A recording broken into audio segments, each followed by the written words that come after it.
So there's a lot of value in all the markets right now in terms of cars, watches, art, and everything. There's a lot of, not downturn, but a lot of very good opportunity to buy stuff because of liquidity issues people are having. They may have lost money in the stock market. They may have lost money in Bitcoin. They may have put themselves in a situation where they thought their business would make X, it made Y, they're getting rid of some toys.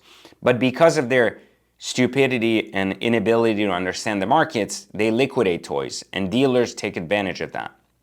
Because they're like, why should I pay you 100K for this watch? I'll just pay you 60. But 60 now is better than 50 later. Take it now. So they go with that and they go, oh yeah, I don't know better, or nobody offered me better, because they had called one guy and they're like, okay, I'll take it. And then they basically take a haircut, right? And that dealer's like now can sell that item for 70K and feel good about it. So, you know, the way we look at the market now is the opportunities in some of the collector stuff. A Hagerty report came out recently that said that sales were down 85%, which is huge, right, in the car market.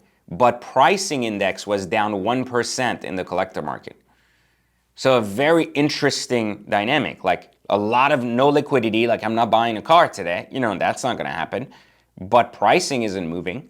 So it's kind of gridlocked the same way the real estate market's done. It's like, hey, you're giving me a good offer. You know, I probably have low basis because I bought this 5 years ago, but I'm not taking it because I don't believe it's going lower. So I'm happy to just keep my asset.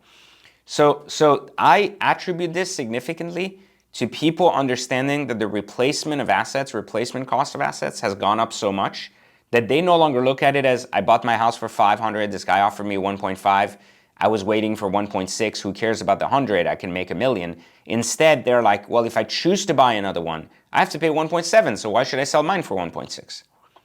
And since price index isn't coming down, in the car market, this is exactly what's happening. It's like, I can sell you my 993 and make like 100K, so I should be happy I made 100K, right, as realized profit. But then if I want to buy another 993 to put aside and it's still continuing to go up, I'm not going to be able to match that unless I spend an extra 50. I mean, I saw this with the 918. I sold my 918 for like 1.6 and change, right? Almost 1.7. So this car is sold. I bought it for 1.3. I made like a lot of money. I was excited, right? I drove it for a year. But in order to get back in the right 918, I had to spend almost 2.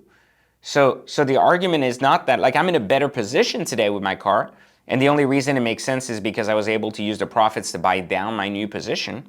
But generally speaking, I have to spend 2 now to play in a 1.3 market. That market doesn't exist anymore. And so for that reason, that's what's keeping the price index strong, even though demand has gone down, you know, like 80%.